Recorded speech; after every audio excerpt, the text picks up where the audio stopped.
Hola, bienvenidos y bienvenidas a otro video de este canal. El día de hoy pues voy a continuar con la película de la ballena, con el análisis y la reflexión que había iniciado.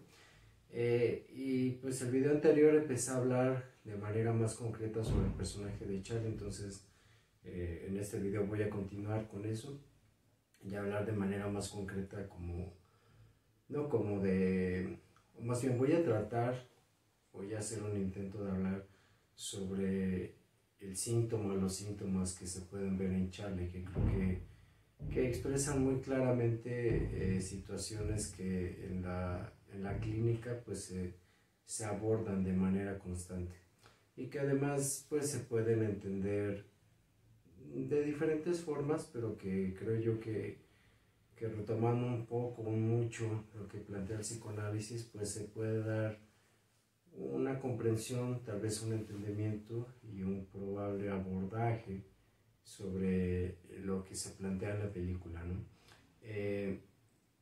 Fer, que es mi novia y que me ayuda a grabar los videos, me hacía una pregunta en estos días que creo que es muy importante porque ayuda como a empezar a comprender por qué ciertas personas presentan ciertos síntomas o ciertos comportamientos y por qué otras personas presentan otro tipo de síntomas, ¿no? De manera más concreta, por ejemplo, en el caso de Charlie y el de Alan, que es lo que yo mencionaba en el video pasado, pues se ve un síntoma que es opuesto, ¿no? Que es simbólicamente opuesto, pero al mismo tiempo se une bastante, ¿no? En el caso de Alan, que era la pareja de Charlie, él dejó de comer y después se suicidó, ¿no? En el caso de Charlie pasa lo contrario. Empieza a comer demasiado, empieza a tener los atrancones, desemboca en una obesidad mórbida y después causa pues esta falla cardíaca, ¿no? O este daño cardíaco que lo lleva a la muerte, que pues también se puede interpretar como un suicidio, ¿no? Un suicidio más lento, pero un suicidio al fin, ¿no? Y entonces creo que esto tiene mucho que ver con ciertos factores muy específicos. En el caso de Alan, creo yo que puede tener diferentes miradas que a lo mejor a muchos de mis colegas no les pueden gustar, porque no tienen que ver con una explicación, una respuesta dura, rígida, científica, por así decirlo, pero creo yo que eso no hace menos válido lo que pueda decir, ¿no? Sino que es otra propuesta. Habiendo dicho eso, pues repito lo que he dicho en otros videos, que no tome lo que yo digo como una verdad absoluta o que tiene que ser así o que es la única interpretación, es mi interpretación, es mi ejercicio de reflexión. Si ustedes quieren comentar algo diferente, algo similar, lo opuesto, pues adelante, ¿no?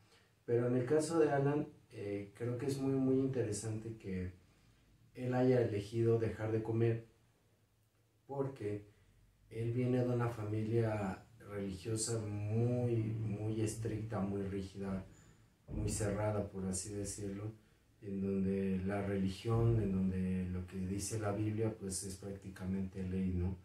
Y para ustedes que tal vez no lo sepan, y tal vez para los que sí lo sepan, de todas formas lo voy a decir, en la religión, tal vez no en la religión tal cual, sino que yo creo que mucho de lo que se plantea en la Biblia, en lo que se plantean en los textos religiosos, no solo en la Biblia, no me refiero solo a las tradiciones judeocristianas o católicas, sino también al Islam,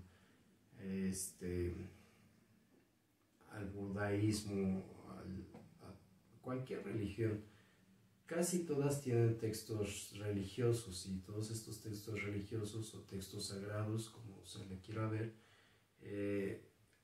en mi opinión creo que conllevan temas de mucho aprendizaje. Creo yo que empato yo en ese aspecto con Jung, con Carl Jung, en cuanto a lo que proponía en Psicología y Alquimia, que era que el poder de la religión reside en los textos religiosos y no en una comprensión literal, sino que tienen un gran poder, tienen un gran conocimiento, tienen una gran sabiduría en cuanto a se les interprete como parábolas, en cuanto a que se les interprete como un conocimiento que está sujeto a un análisis, a una reflexión, no a una imposición y no una ley rígida tal cual. O sea, a lo que quiero llegar con esto es que la Biblia y los demás textos religiosos pueden ser muy interesantes, pueden ser algo, una herramienta de análisis desde diferentes perspectivas, siempre y cuando se les lea como una parábola, que se les lea como algo a lo que se le puede sacar una interpretación, algo simbólico, algo que se puede poner sobre tela de duda, algo que tiene un contenido pues que va más allá de lo literal, ¿no? A diferencia de lo que muchas personas hacen, que es casi casi lo que dice la Biblia se tiene que hacer y bla bla bla bla bla, ¿no? Y entonces creo que eso es lo que pasa en el caso de Alan, que su familia, como muchas otras personas y muchas familias y muchas instituciones, lo toman de manera literal, y entonces todo lo que se salga de ese marco es despreciado, es juzgado, es criticado. Y entonces pues Alan, justamente por su orientación sexual y por sus decisiones, pues vive una relación que se sale completamente del margen de lo esperado de su familia, ¿no? Y entonces creo yo que esta cuestión de la orientación sexual, que obviamente lleva al acto sexual, y que es un acto sexual que no está permitido o consensuado en la Biblia, que tiene que ver con las cuestiones pues, de las relaciones homosexuales, y que tiene que ver obviamente con el cuerpo, con lo que se hace con el cuerpo, cómo se disfruta el sexo, cómo se vive el sexo, más allá de la expectativa heterosexual, pues obviamente se relaciona a muchos niveles con el cuerpo, ¿no? Es también por eso que a lo largo de la historia, muchos de los castigos, muchas de las penitencias, en cuanto a lo religioso, siempre han tenido que ver con el cuerpo, ¿no? Si alguien peca es porque o hace algo o cae en el exceso de algo que tiene que ver con lo corporal, ¿no? Y entonces la forma de penitencia casi siempre es lo opuesto a, o un castigo físico en el sentido de lastimarse, ¿no? Es muy conocido que antes eh, se, para expiar culpas, para expiar o para imponer penitencias, pues se imponían castigos físicos pues, severos, ¿no? Por no decir bárbaros ni salvajes. Latigarse, caminar de rodillas, andar desnudo ante temperaturas extremas, mutilaciones de diferentes tipos, y pues eso ha escalado o escaló en sus tiempos pues a otro tipo de castigos, ¿no? Toda la historia de la Inquisición pues tiene que ver con eso, ¿no? La caza de brujas. Entonces creo que va quedando claro ese punto, ¿no? Todo lo que tiene que ver con el cuerpo, de cierta forma, en esta perspectiva religiosa, pues tiene que ver con una penitencia, o que tiene que ver con un castigo, ¿no? Y los ayunos, por ejemplo, es algo que se ha usado casi desde el inicio de la religión, ¿no? El ayuno como una forma de penitencia por haber caído en excesos, el ayuno como una forma de sacrificio para que algo que se desea ocurra. Entonces creo que en el caso de Alan,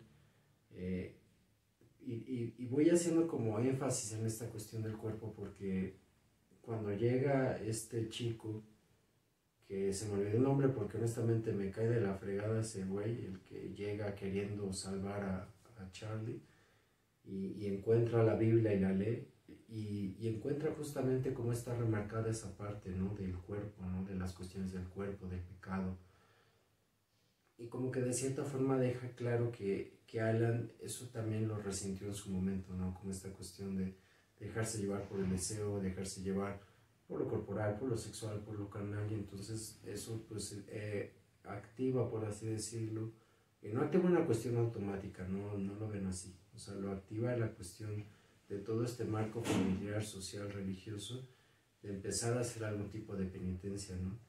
Porque también creo yo que además de todo lo que he dicho sobre esta cuestión de penitencia, de castigo, de culpa, de pagar todo lo que se ha hecho, Alan de cierta forma pues no puede lidiar con el rechazo de su familia, en específico de su padre. Y creo yo que eso, por ejemplo, en el caso de la anorexia, es algo que se lleva en el acto, o sea, en el acto de no comer. De cierta forma hay un rechazo a la comida, por así decirlo, también a la vida, porque aunque las personas que viven con esta situación o con esta condición no lo puedan como admitir conscientemente por la angustia que se podría crear o generar en ellos, la realidad es que aunque muchas de estas personas viven sintiendo mucha culpa, viven muy desesperadas por ganarse la aceptación de sus padres, tienen familias así como en el caso de Al. En el caso de la anorexia se ve mucho, son familias muy rígidas, son familias muy estrictas, son familias que utilizan mucho la culpa para manipular a los hijos y a las hijas, que tienen estándares de belleza, de sociedad muy altos y que siempre están presionando para que los hijos y las hijas lo logren. Y entonces muchas veces esos estándares son imposibles de lograr y al contrario son dañinos al momento de intentar conseguirse. Entonces muchas veces el acto de no comer empata hasta cierto punto con la cuestión de tengo que ser delgada, tengo que ser esbelto, tengo que ser hermoso, hermosa, bla, bla, bla, bla. Pero también empata con un rechazo hacia la comida, hacia la familia, hacia la vida misma, que muchas veces no se puede expresar en palabras. En realidad en la anorexia hay un odio muy profundo hacia los padres, hay un odio muy grande, hay un odio muy destructivo, hay un impulso violento hacia los padres y no se dirige hacia ellos, no se puede llevar hacia ese punto precisamente por la angustia que eso genera. Sin embargo, el acto se transforma, o más bien esa emoción, ese impulso, se transforma en otro tipo de acto que es igual de destructivo, pero en lugar de dirigirse hacia afuera, se dirige hacia el sujeto, hacia uno mismo, por así decirlo. Entonces, creo yo que eso es lo que fue pasando con Alan, que primero todo este contexto religioso lo llevó a dejar de comer como un acto de penitencia, muy propio de la religión, pero también creo que lo lleva hacia un doble acto en el sentido de que pues pareciera que también puede haber un rechazo hacia su familia por no aceptarlo y al mismo tiempo también un rechazo hacia sí mismo por ser como es, que es algo que no eligió y pues tiene un desenlace pues muy triste que ya si ustedes vieron la película pues saben que se terminó suicidando, ¿no? Entonces eso se me hace como muy interesante y muy importante destacar porque creo que este pequeño bosquejo que voy haciendo puede empezar como a explicar por qué Alan dejó de comer a diferencia de por qué Charlie hizo lo opuesto. Si bien Charlie desde antes de que Alan muriera ya tenía sobrepeso, porque así se ven algunas fotos y en algún momento lo menciona, Charlie lo que él hace, y puede sonar un cliché, pero si suena a cliché es por algo. Hay muchos puntos en la película, tal vez no muchos, pero hay puntos como muy concretos en donde le preguntan qué le pasó a Alan, por qué está solo o qué fue lo que sucedió con su pareja, ¿no? Y entonces él calla, él nunca quiere hablar de esa situación o desvía la conversación o pasa algo, pero nunca habla del tema. Y eso es un punto muy importante aquí, que Charlie no habla las cosas. Y eso es algo que le pasa a muchas personas que viven con diferentes síntomas, que no hablan lo que les siente, que no hablan lo que les duele, que no hablan aquello que les ha generado tanto sufrimiento en sus vidas. Y entonces Charlie en lugar de hablar se lo come todo, se lo traga todo, como vulgarmente se dice aquí en México, ¿no? Entonces creo que se va como notando hasta cierto punto que Charlie no habla porque hablar de la muerte de Alan implicaría enfrentar un sinfín de situaciones que también le generarían mucha angustia, mucho dolor. Para empezar, lo enfrentaría ante el hecho tan directo de que Alan murió y de que no pudo hacer nada al respecto, ¿no? Que no lo pudo salvar, que no pudo evitar que eso sucediera, pero también pues lo llevaría a hablar, pues obviamente de la familia de Alan, de la relación que tuvieron ellos dos juntos, del hecho de que dejó a su familia para tener esta relación y que pues también lo enfrentaría con esos duelos, el duelo de haber perdido a su esposa, de haber perdido a su hija, que aunque muchas personas llegan a pensar como, bueno, pero pues es que es homosexual y entonces ¿por qué le dolería perder a su familia? Pues les duele, o sea, hay muchas personas que intentan llevar una vida en familia heterosexual cuando por dentro son homosexuales, y eso no quiere decir que cuando pierdan esta parte por finalmente llevar a cabo lo que realmente desean o quieren, no quiere decir que perder esto no les duela o no les genere conflicto. Al contrario, muchas personas que viven muy dolidas por eso, y en el caso de Charlie se ve, eh, creo que la escena donde su ex esposa se le recarga en el pecho, eh, deja muy claro que en realidad la vida de familia sí le gustaba, sí añoraba esa familia, sí disfrutó esos momentos con su esposa, con su ex esposa y con su hija.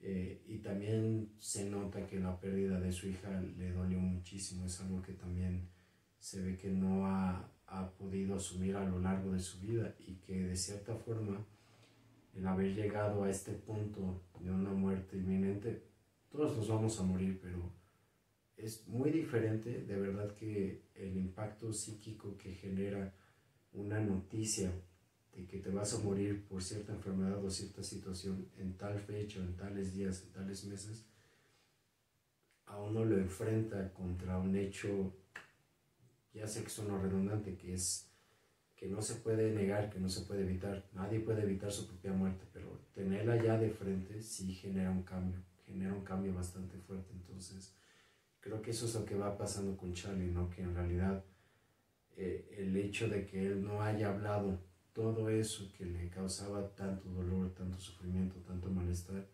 lo ha llevado a callarse, a mantener la boca ocupada y a tragarse todo eso que no ha podido digerir y que no ha podido eh, asumir a lo largo de sus años, ¿no?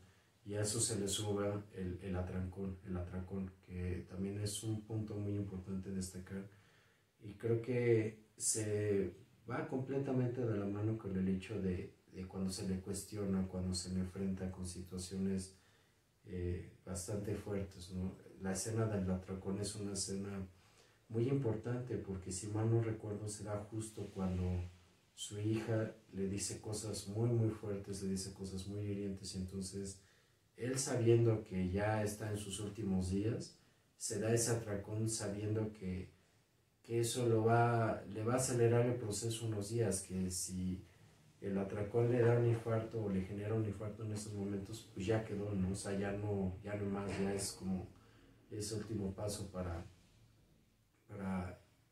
pues para suicidarse. Pero creo que eso se puede entender como que lo ha hecho a lo largo de estos últimos años, ¿no? Que muy probablemente cada vez que enfrentaba una situación así, muy dolorosa, muy conflictiva, venía el atracón precisamente como una forma, eh, puede ser paradójica, pero creo que más bien tiene que ver con la cuestión del goce, tiene que ver con una cuestión donde el comer obviamente le genera placer, pero pasada cierta línea ya le genera mucho sufrimiento, y entonces ahí vemos cómo se pone en juego que el buscar este placer inmediato, este gran placer que le puede dar consumir pues todo lo que consumía, la pizza, las papitas, el helado, el refresco, todo esto, pasado cierto punto ya es una cuestión de pura autodestrucción. Y lo mencionaba en el video pasado, no, para mí la película no tiene nada que ver con una mirada morbosa, ni gordofóbica, ni nada de eso. Al contrario, es como una, creo que, visión muy sincera de qué es lo que viven muchas personas sufriendo de manera muy concreta en esa situación.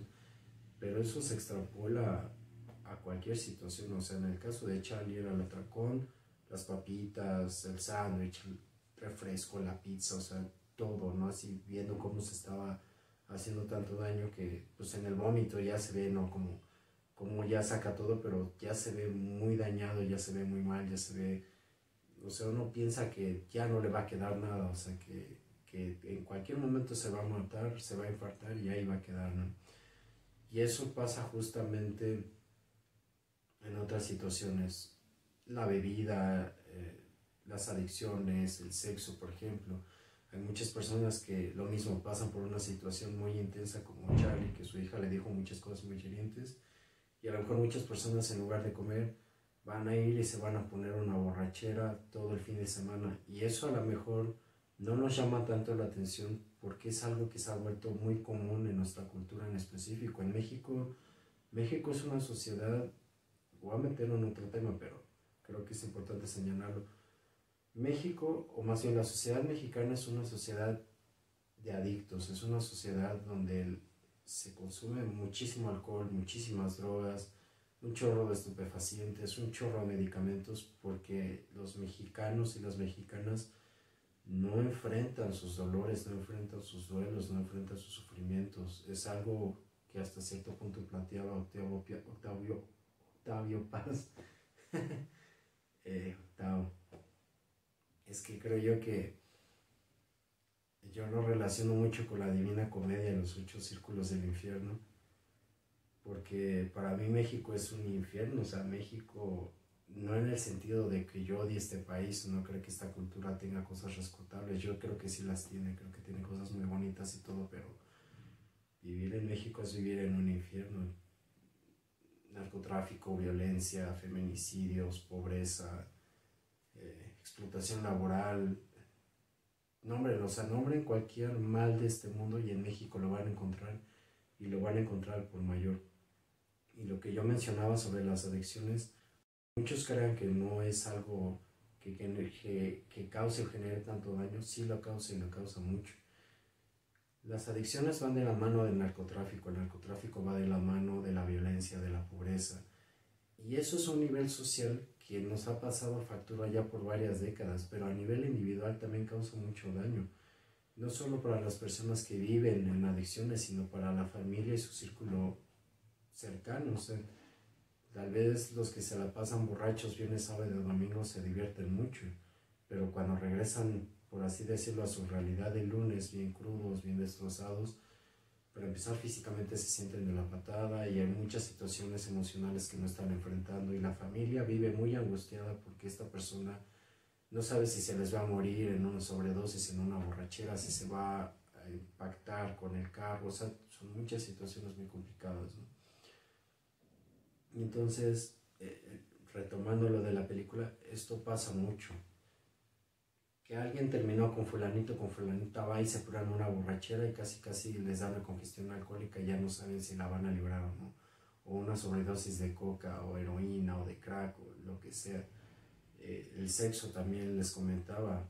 Hay personas que lo mismo sufren una pérdida de pareja y lo primero que hacen es tener relaciones sexuales de alto riesgo. O sea, empiezan conductas de alta promiscuidad, muchas personas sin protección, situaciones o lugares en donde en realidad no conocen a nadie, se exponen a un sinfín de situaciones de violencia. O sea, también puede ser muy destructivo el sexo.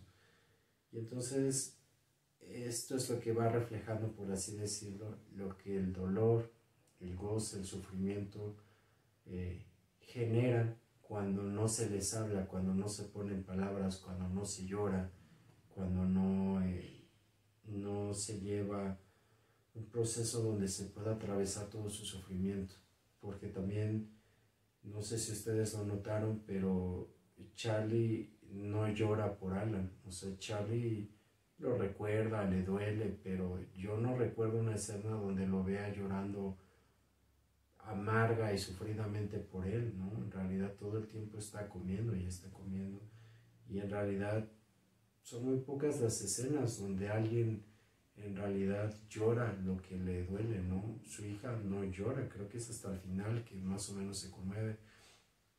Su amiga sí veo que llora un poco más, también me da la impresión que por eso es que ella está como más dispuesta a despedirse de él, porque también pues ya enterró a su hermano, ¿no? Ya vivió una pérdida muy dura, que la vive de una manera muy distinta a Charlie, ¿no? Que intenta seguir adelante y que intenta estar ahí, pero vaya, lo intenta, ¿no? Pareciera que está más resuelta con su propio duelo, ¿no? En el caso de la esposa de Charlie, pues ella es adicta igual al alcohol, ¿no? Se nota que es alcohólica, también a los sedantes, de ahí es donde la hija saca los sedantes, pero bueno, o sea, lo que quiero ir dejando claro es que la película presenta esta cuestión de la obesidad, del atracón, pero eso puede encontrar otros caminos, adicciones, sexo, eh, llámelo como ustedes quieran. La autodestrucción encuentra su forma, encuentra sus caminos y siempre tiene que ver con el hecho de no hablar y no enfrentar las situaciones. Entonces, bueno, creo que eso es lo que puedo ir yo como aterrizando en cuanto al síntoma de Charlie, en cuanto al síntoma de Alan. Tal vez como una curiosidad que a mí me llamó la atención es que Charlie siempre le pedía a sus alumnos que fueran honestos, pero él no lo era consigo mismo, ¿no? Ni con los demás. Entonces, como que es como dicen, ¿no? Siempre esperamos que los demás nos den lo que nosotros no podemos dar. Como que siempre está esa ambigüedad en el ser humano, ¿no? Siempre se pide, siempre se anda como presumiendo de lo que no se tiene, pero bueno, creo que también tiene que ver con esta cuestión de que Charlie a lo mejor hasta cierto punto sí quería ayudar a los demás, aunque pues por sí mismo no hacía nada, ¿no? Todo lo contrario. Pero bueno, tiene que ver con esta cuestión de no hablar lo que le duele, ¿no? Entonces, pues con eso pues termina el video de hoy. Ya habrán otros videos retomando otros personajes, otras situaciones de la película. Y pues bueno, los espero en el próximo. Hasta entonces.